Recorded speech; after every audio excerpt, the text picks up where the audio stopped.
Welcome to another video art lesson. My name is Allie. I'm the art teacher at Wildwood, and today I'm going to be sharing with you how to do printmaking with styrofoam. Just a quick note, if you are looking for a more basic beginner version of this project with no sharp tools used, just click the previous video in this playlist, or you can click the link directly to the video in the description below. So how this video is going to work, we're going to go through a couple things I like about printmaking. We are going to go through our supply list, and then I will do a demo of the project with two different designs that you can go all the way to the end with to do both designs if you need a model, or if you want to go off on your own, feel free to stop the video whenever you're ready to get started making. So a couple of reasons I love printmaking are, number one, I love that you can make multiple prints with just one design. So let's say you want to do posters for your house or presents for your family where you need to make multiple works of art. You can make one design and then just recolor it, pull another print, and then you're ready to do the next one. So you can end up with 15 or 20 before you know it. It's a great way to make multiple works of art with just one design. The other reason I love printmaking is that there's always a little bit of a surprise. When you're working on a design rather, you're working and then you don't know exactly what it's going to look like until you pull that printing plate off of your paper. So that makes some people a little bit nervous, which it definitely makes me nervous. So if you are a little nervous, take a deep breath and realize that it may not work perfectly the first time, but with a little bit of perseverance, which means trying your best, even though it's not always easy, and keeping going, even though it doesn't go right the first time, you can definitely come up with some really, really great designs. So the supplies we're going to need are some smooth white styrofoam. You can get this a couple different places. Firstly, you can order special styrofoam made specifically for printmaking right online. That's what we use in the classroom. If you don't have access to that, you can use food packaging, styrofoam food packaging. If meat is not something you get frequently, you can use egg cartons. A lot of them are made with styrofoam. You can also buy if you buy pre-packaged vegetable meals in the produce section, most of the time they come with a styrofoam tray like this. So however you get your styrofoam, make sure, especially if it has had food on it, make sure you are properly cleaning and sanitizing it before you're using it for art. So I like to soak mine in hot soapy water for 15 to 20 minutes and then let it dry completely before I store it. The next thing I need are markers. Actually, what works the best for this project are regular washable Crayola markers that a lot of people have in their houses, and you can find it pretty much any art or craft store. Even the dollar store has washable markers. I don't happen to actually have any in my house. I have these double-ended Tombow markers, which are actually really great for advanced artists who might want some fancy supplies. You can buy them at most art stores. Whatever markers you choose, as long as they say that they're washable or water soluble, they will work fine for this project. What will not work fine for this project are Sharpies. A good way to test is to draw a little bit onto a piece of scrap paper, flick some water on your markers, and if it runs with the water, if you can see the watermarks in the marker, that means it's water soluble. If you can't, and the water doesn't make a difference, that means it's not water soluble and it will not work for this project. Then you need a sharp pointed tool like this. This just happens to be a manicuring stick that I got at, I think, the dollar store a couple of years ago. I have a bunch of these. If you don't have these, a pencil will work, a ballpoint pen will work. Any sort of tool that has a sharp end. Not so sharp that it's going to hurt you, but sharp enough that you can carve a fine design into your styrofoam. Then you need paper. I like to use this project paper that we use in the art room, but if you don't happen to have drawing paper like this, construction paper will work, white construction paper or cardstock will work just fine. You want something a little thicker than computer paper, but computer paper will also work in a pinch. And last but not least, you need your sponge. I have this watercolor sponge. You can use just any non-abrasive kitchen sponge, cut in half, which is what we do in the art room, will work just fine. Then you need some water. And finally, this is sort of an optional step, but I like to do it because I think you get better prints with it. Find a flat book or a piece of wood that you can use to lay over your printing plate so you can press down on it. It just gives you a little bit more of an even print. But if you don't have anything like this handy, you don't have to use it. All right, those are all of our supplies that we need. So I'm going to switch camera angles and get into our demo.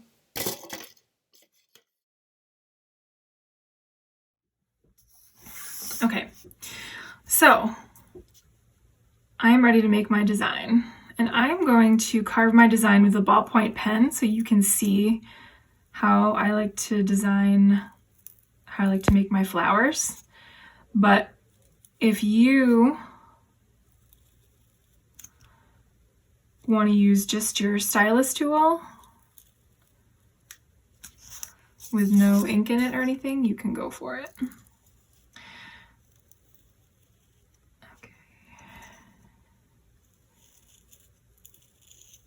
I like to start my flowers with a plus sign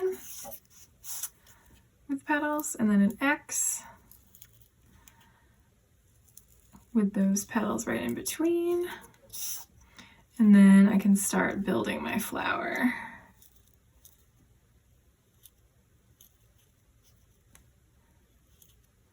And while you're doing this, you want to make sure that you're not pressing too hard, because if you do press too hard, you will end up with holes in your printing plate, which is probably not what you want.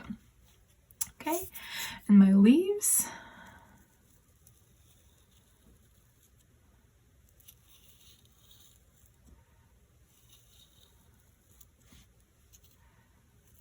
It's okay to make. This does take a little bit to get the hang of it. It's okay to make parts of your design go off your printing plate a little bit.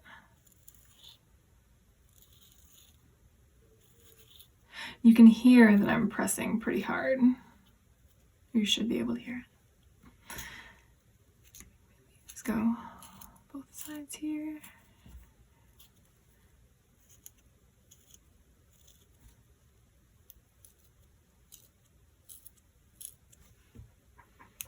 Okay, do one more leaf here.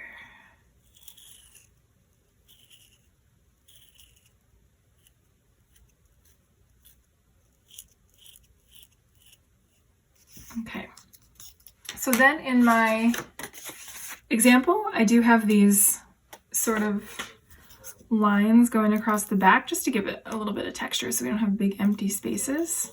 But you can do anything for your flower background if you want to make some fancy designs. Just make sure you are making your line skipping over your flower design and then continuing, just so you're not drawing your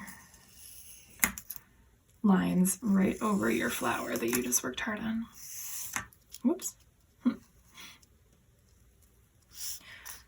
happens when you rush. There we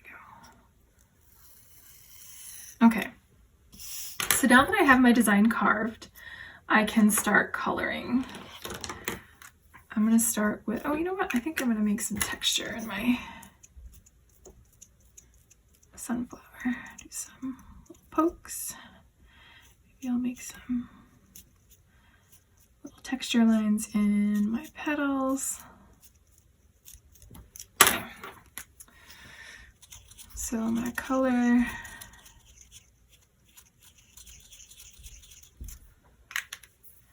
my flower. And again, you can mix colors if you want. Maybe not again. I think maybe I said that in the last video. Okay. If you are using ballpoint pen, a good idea might be to clean it off with water first, because some of that black ink or blue ink, depending on what ballpoint pen you're using, will pull into your markers. But if you don't, it'll be okay. You just might get a little bit of an outline. My leaves. I'll do one side dark green, and you want to color right over your carved lines or your pressed lines. I say carved because with printmaking, most printmaking is use a blade to carve your design into a piece of wood or a piece of linoleum or vinyl or something like that. But this is a nice safe way to make your designs. Okay.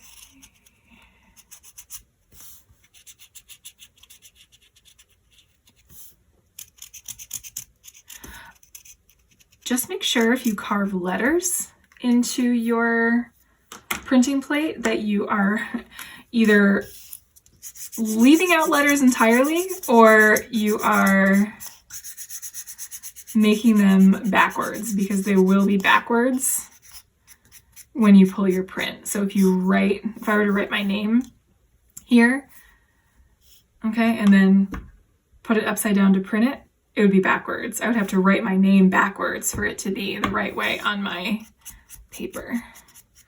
So just something to be aware of.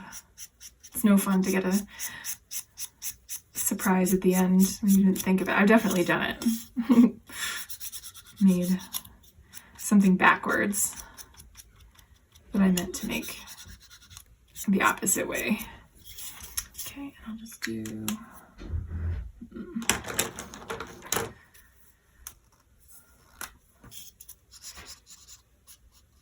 couple more.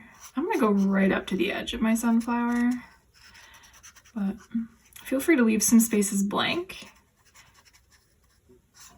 They're going to look white on your paper when you pull your print.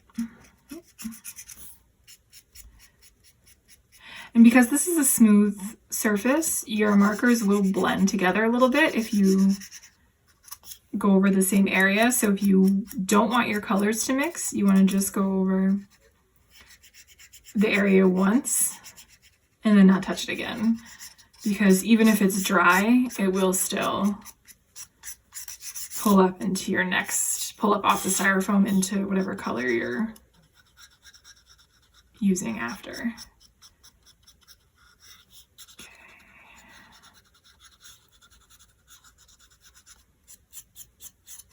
All right, so there's my finished plate. Now it's time to wet my paper. I am going to get a sponge, dip it in my water, wring it out until there aren't any more drips coming out. Wet my paper. Make sure there's no puddles on the paper, otherwise you're going to end up smearing your design. Okay, so once my paper is damp, I'm going to put my printing plate down on my paper. Okay, make sure once you put it down, you don't move it, because then it'll mess up your design. I'm going to put my book right over it. I'm going to stand up for this because I sometimes find that I can get a little bit more pressure if I'm standing up.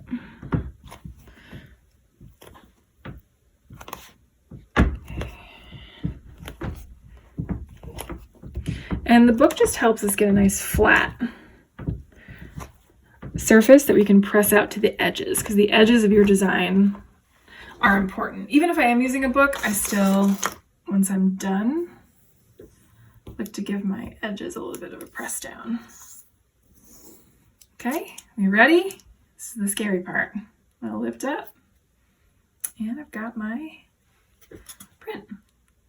Cool, huh? Okay.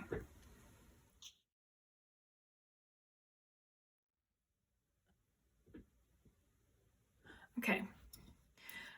So now that your flower print is finished, if you want to get to creating, you can stop the video and get going and enjoy this awesome process.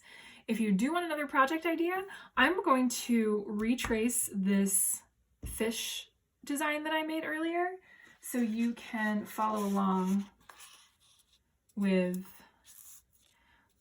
the design. I'm going to go over it in ballpoint pen so you can see how I like to break down the design.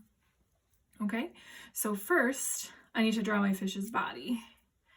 So I am going to make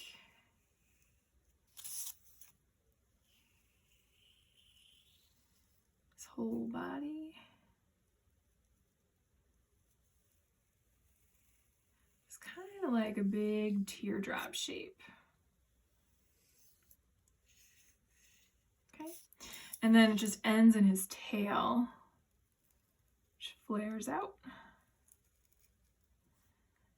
And then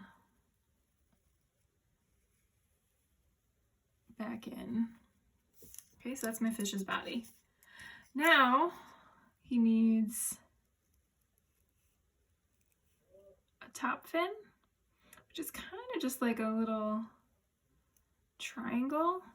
I'm going to give mine a little wavy edge. Then he needs some bottom fins,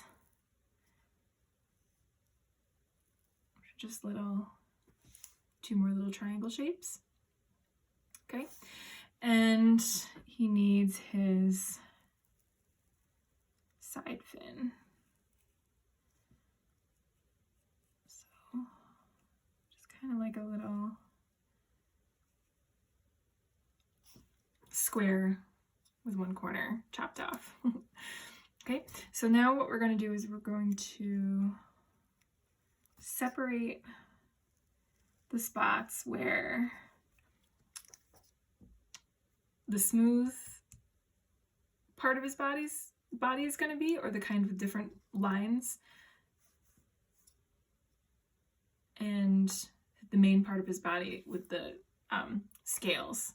Okay, so you can get as detailed as you want with the scales. I am just going to quickly, because I'm a little impatient and I also don't feel like you need to watch me make a million scales. Just really quickly make this little kind of scalloped pattern. If you want to get more detailed with your fish's scales, you can. Let's go all the way to the end though.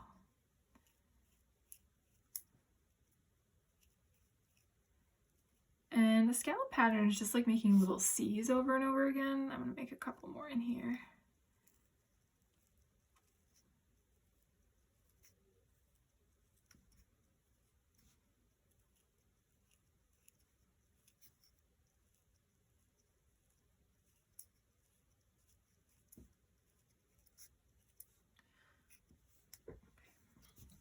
So then, in his fins, he gets these long lines.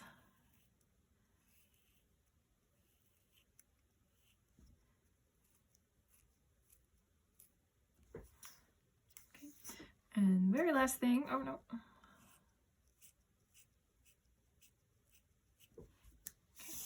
Now the very last thing is he needs an eye, which is going to be a circle with a bigger circle around it. Okay. And then with my fish, I'm going to give him a little sand to be swimming over, and then some wavy lines for some weeds. Just like with your sunflower, make sure you are skipping over your fish when you're making your weeds. Otherwise you're going to end up making it look like he's like a ghost and slipping in and out of the weeds.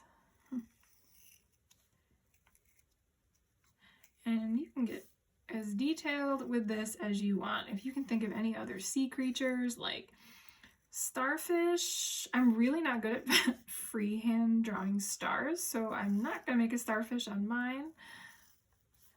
But let's say I want to make a little seashell. So I'm going to make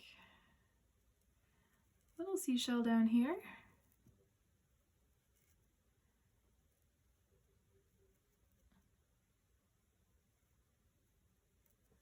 Okay, and then maybe I'll get some texture like I did with my sunflower.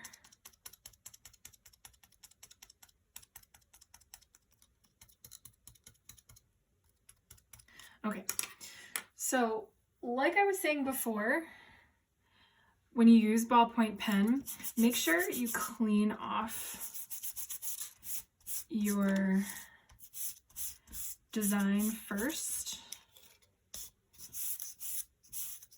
And get as much of that ballpoint pen ink out of there as you can. You're not going to be able to get all of it, and that's okay.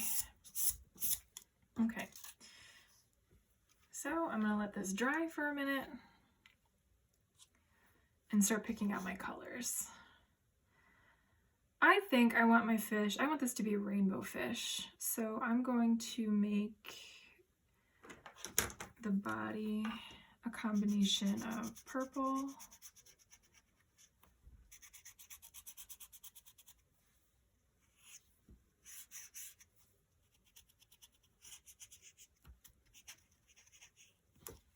and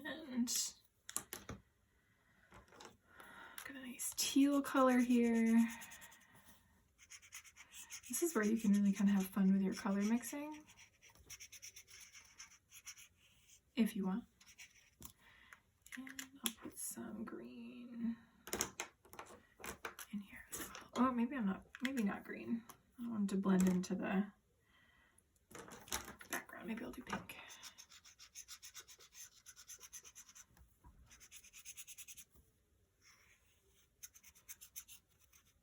Okay. So I'm gonna do some orange for the head.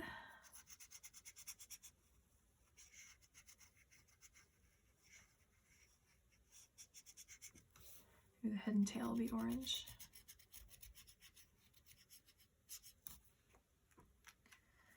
And let's do some dark blue for her thigh. And a little bit more purple around eyeball. Oh, my blue got a little mixed in there.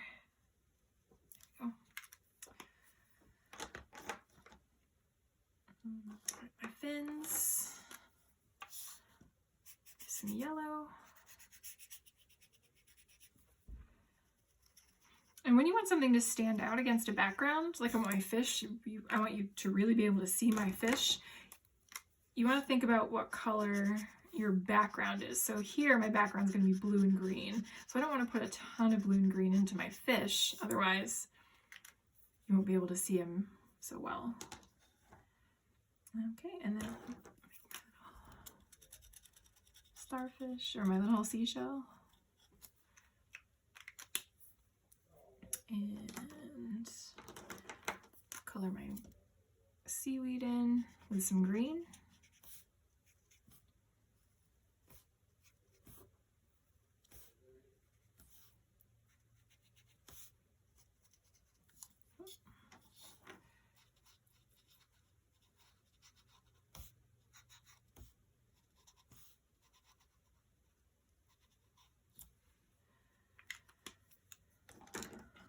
I need some blue for my water. I'm trying to go right up when you're making a sky or an underwater background. You want to make sure you're bringing your color, which is usually going to be blue, right up to your drawing, because water and sky don't just go up on top of your paper. You want to make it all around your design.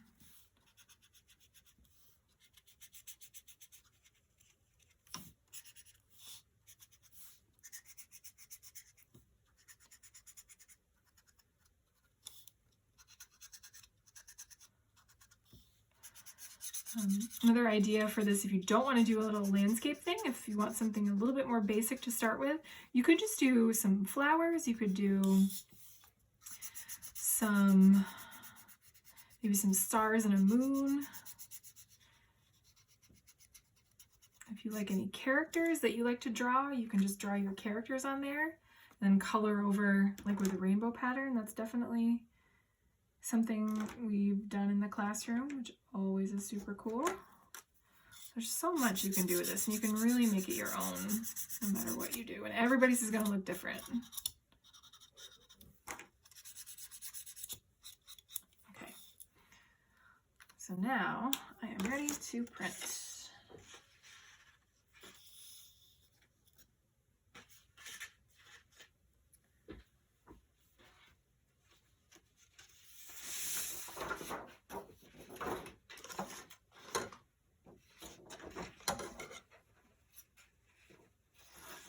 Make sure I cut paper down to the right size of my printing plate.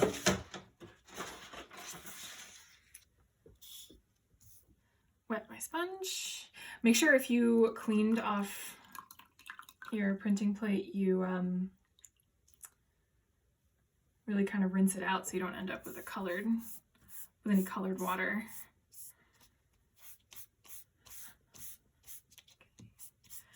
Make sure there's no puddles. You're just getting your paper damp rather than wet. Lay your printing plate face down.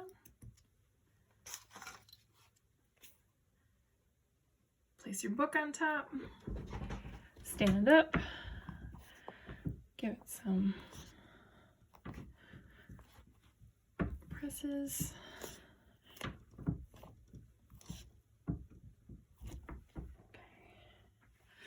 Lift my book off. Make sure, run your finger and press down the edges.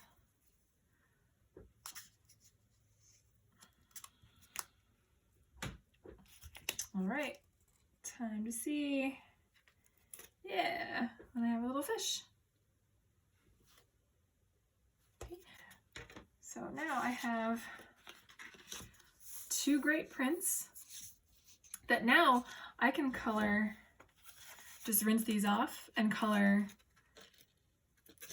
them in with new colors, or you can use the same colors. Just make sure you rinse off, if you do want new colors, just make sure you rinse off all the old color before you get started on a new design.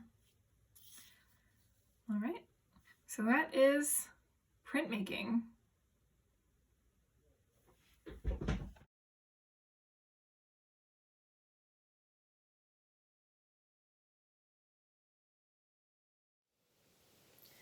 All right, and that is our project. I hope you had so much fun with our advanced printmaking that you came up with your own creative ways to draw on your printing plate, that you come up with some of your own creative designs to incorporate your own style into your design. Anything you do, any questions you have, feel free to email me. My email address is down in the video description. If you want a PDF to follow along with the steps, I know there are quite a few of them. The link to that is also down below. I hope everyone has a great week. I miss you all so much. I can't wait until we're creating together in the art room. Stay healthy, stay strong, and we'll see you again next week. Bye!